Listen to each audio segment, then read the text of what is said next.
gente, graça e paz da parte do nosso Senhor e Salvador Jesus Cristo, amém? Mais uma vez eu, Joyce Vieira, por aqui com vocês, para juntos podermos estudar e buscar maior conhecimento sobre os evangelhos canônicos na sua ordem cronológica. E se você é novo por aqui, seja muito bem-vindo. Aproveita para se inscrever aqui no nosso canal e compartilhar essa mensagem poderosa para muitas e muitas pessoas, pois a palavra de Deus é salvação para todo aquele que nela crê.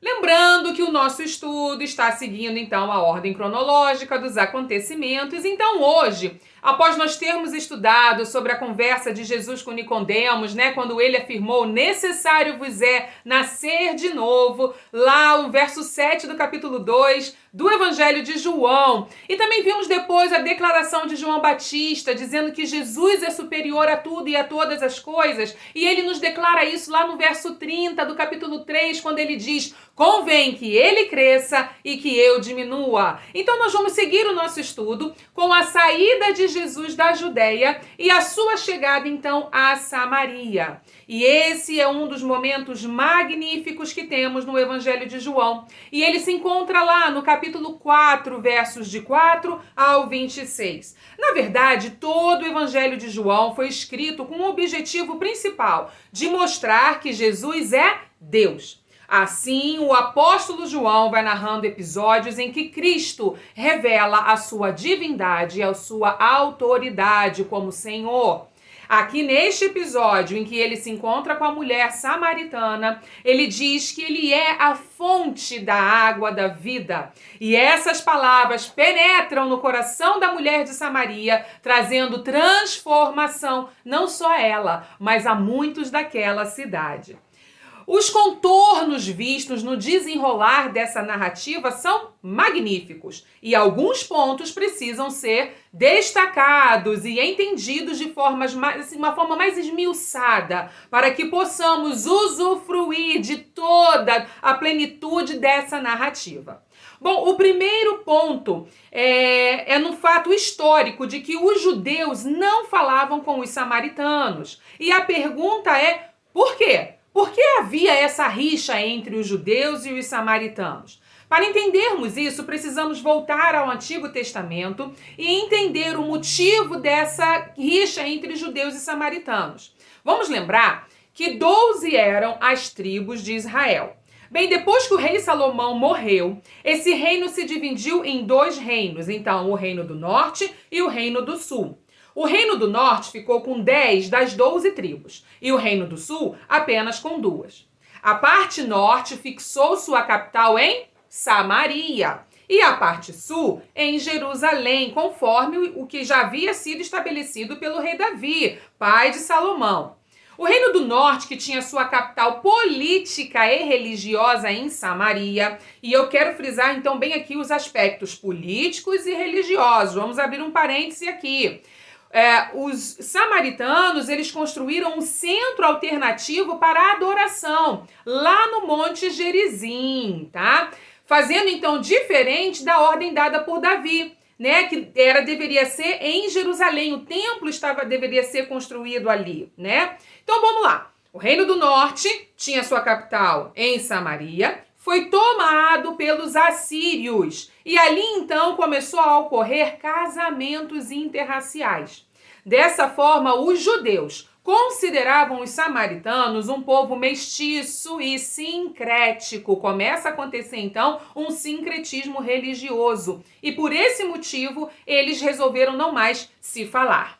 Jesus, ele não levou essas restrições a sério, ele não levou isso em consideração, ele quebrou aí um paradigma social quando ele vai até Samaria e lá conversa com uma mulher samaritana. Bom, o segundo ponto a ser destacado aqui então é o fato de que era uma mulher. Essa mulher, além de samaritana, era conhecida por viver em pecado, por prostituição. E estava em um lugar público, então assim, nenhum judeu respeitável falaria com uma mulher nessas circunstâncias. Mas Jesus falou. E aí ele quebrou mais um paradigma, porque na verdade Jesus queria levar o seu amor, a salvação a todos. Assim, Jesus mostrou que as boas novas da salvação são para todas as pessoas, não importando raça, sexo, condição social, nem mesmo os seus pecados anteriores, se lembrarmos que se tratava de uma mulher prostituta. Jesus quebrou barreiras. Esse é o nosso Deus. O terceiro ponto a ser destacado é a forma como Jesus afirma que ele é o Cristo, o Messias, o ungido de Deus, o Filho de Deus. Veja bem, o Antigo Testamento afirma, e isso pode ser confirmado com algumas passagens que nós veremos aqui, eu vou citar, mas o Antigo Testamento afirma que Deus é manancial de vida. Assim, as pessoas têm sede de Deus, da mesma forma que elas têm sede de água. Assim como o servo brama pelas correntes das águas, assim suspira a minha alma por ti, ó Deus. E isso está escrito lá no Salmo 42, verso 1. Temos também o seguinte texto em Isaías 51:5. E vós, todos os que tendes sede, vinde às águas, e o que não tendes dinheiro, vinde, comprai e comei. Sim, vinde, comprai sem dinheiro e sem preço, vinho e leite. Outra passagem que podemos citar está em Jeremias 2:13, diz assim: porque o meu povo fez duas maldades, a mim me deixaram o manancial de águas vivas, e cavaram cisternas rotas, que não retêm águas. Então, o tempo todo, Deus está mostrando lá no Antigo Testamento que ele é o manancial de águas vivas. Zacarias 13, no verso 1, também diz assim: naquele dia haverá uma fonte aberta para a casa de Davi e para os habitantes de Jerusalém, para a purificação do pecado e a sua imundícia. Então, João 4,10, nós vemos lá Jesus dizendo que ele é a fonte de água viva. Tal declaração só poderia vir daquele que afirmava ser o Messias, o ungido de Deus. Então, em João 4,10 está escrito assim: Jesus respondeu e disse-lhe: se tu conheceras o dom de Deus e quem é que te diz, dá-me de beber, tu lhe pedirias e ele te daria água viva. Jesus era muito claro em suas declarações, mas as suas palavras elas eram tão profundas que nem sempre as pessoas entendiam de pronto o que ele estava querendo dizer. E foi isso que aconteceu com essa mulher. Os versos 13 e 14, Jesus afirma ser a fonte a jorrar para a vida eterna, mas a mulher ainda persiste com uma visão nada espiritual da conversa. Ela segue crendo que a conversa ainda está girando em torno da água do poço e não da água da vida. Jesus lhe responde assim, e isso está descrito lá no verso 13 e 15 do capítulo 4. Jesus respondeu e disse-lhe: qualquer que beber desta água tornará a ter sede, mas aquele que beber da água que eu lhe der nunca terá sede, porque a água que eu lhe der se fará nele uma fonte de água que salte para a vida eterna. Disse-lhe a mulher: Senhor, dá-me dessa água para que eu não tenha mais sede e não tenha que vir aqui. Repara que ela ainda pensa em ir lá naquele poço tirar água, enquanto Jesus está falando de salvação. Jesus está falando de vida eterna. Nesse momento, Jesus decide então levar essa conversa para um ponto mais profundo e pede que ela chame o seu marido. Jesus sabia o que estava fazendo. Aqui Jesus começa a revelar a vida daquela mulher. Revela a ela mesma a sua vida e mostra que conhece assuntos pessoais de sua vida. E é a partir desse ponto que a mulher começa a participar da conversa de uma forma mais profunda. Primeiro, ela entende ser ele um profeta. Mas ao passar do tempo, ela vai percebendo que Jesus era mais que um profeta. Oh, aleluia! Isso é maravilhoso quando encontramos e entendemos de fato quem Jesus é. O nosso foco muda e também muda o nosso proceder. Veja bem como é que essa conversa segue.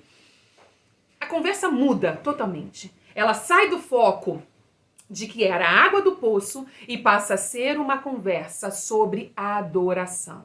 A própria mulher samaritana afirma que seus pais adoravam no Monte Gerizim, mas que os judeus adoravam em Jerusalém. E aí ela vem com uma indagação agora sobre o local certo de adoração. E me chama a atenção o fato de que, mesmo sendo uma mulher de reputação pouco confiável, ela quer saber a forma correta de adorar, pois a salvação da alma é um assunto recorrente. Todos nós queremos entender como precisamos agir para alcançar a salvação. A resposta de Jesus é mais uma vez magnífica, pois ele deixa bem claro que não é onde se adora que faz a diferença, mas sim como se adora. Vamos ao texto bíblico, queridos, pois as minhas palavras são pequenas demais para explicar tamanha profundidade. Eu prefiro usar as palavras proferidas pelo próprio Senhor Jesus, que está lá então em João 4, versos 21 ao 23, e Jesus disse assim: Disse-lhe Jesus: Mulher, crê-me que a hora vem, em que nem nesse monte, nem em Jerusalém adorareis ao Pai.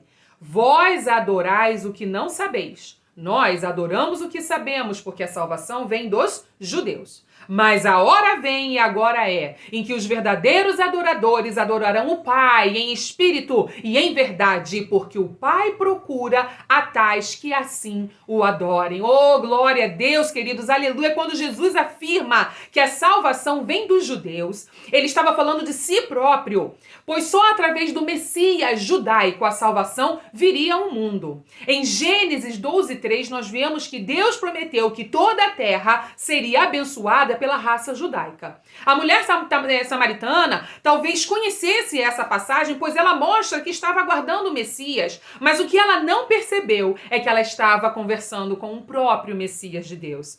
E essa conversa então se encerra de forma magnífica. A mulher samaritana afirma que espera por um Messias e sabe que quando ele vier, anunciará todas as coisas. Jesus, então, sem mais delongas, lhe diz: eu sou, eu que falo contigo. E isso está lá no verso 26 do capítulo 4. Ao ouvir tal afirmação, a mulher é tomada por uma convicção tal que ela larga o seu cântaro, mostrando que ela não se importa mais com as questões desse mundo, ela não se importa mais com as necessidades físicas, com a sede que ela pudesse estar tendo e a necessidade de levar água para a sua família, mas ela corre em direção à cidade e começa a anunciar a todos o encontro transformador que ela acaba de ter com o Messias. O testemunho daquela mulher era tão vivo e tão poderoso que o verso 36 afirma que muitos dos samaritanos passaram a crer em Jesus por intermédio do seu testemunho. Jesus permanece então em Samaria por mais 2 dias e continua anunciando a palavra de salvação para aquele povo, e muitos mais passam a crer em Jesus com convicção genuína e experiência própria de transformação.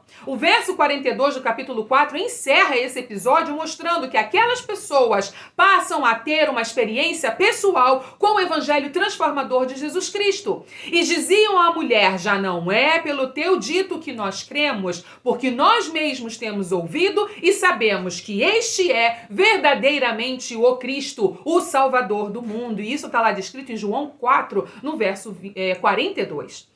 Bom, assim eu encerro o estudo de hoje, citando a palavra do nosso Senhor Jesus Cristo, que disse: Deus é Espírito, e importa que os seus adoradores o adorem em espírito e em verdade. Está lá em João 4, verso 24. Queridos, é necessário que tenhamos um encontro pessoal com Deus. Não podemos crer em Jesus somente por aquilo que nos contam, ou por histórias que nos testificam e nos mostram quem Ele é. A experiência e o testemunho de outro irmão é muito importante para fortalecer a nossa fé. Mas somente através de um encontro pessoal com Deus poderemos experimentar a alegria e o gozo e o prazer de poder adorar a Deus em espírito e em verdade e ter verdadeira comunhão com Ele, porque isso sim está na Bíblia.